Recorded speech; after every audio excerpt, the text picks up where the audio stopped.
persuaded that Kenya has enough police officers and enough wherewithal to handle all our challenges, including the challenges we are facing in northern Kenya.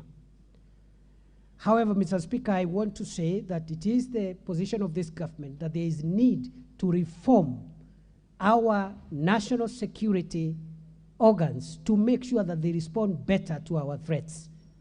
That is why one of the first acts His Excellency the President undertook was to institute a presidential task force on reforming the National Police Service, which is an admission that there is need to reform around command, around efficiency, and around operational sophistication to make sure that the gaps that we continue to exist, to encounter in our law enforcement of our internal security are resolved. Very shortly, that task force will present its findings.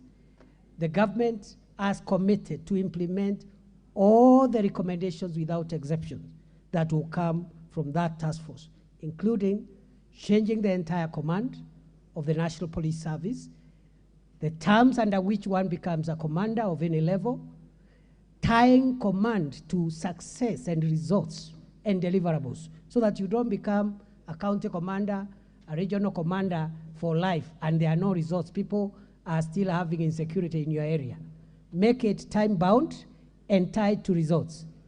And even that reform, even as we wait for those recommendations, we are continually addressing command issues to ensure efficiency. Even this afternoon, I think the government and the National Police Service will be announcing changes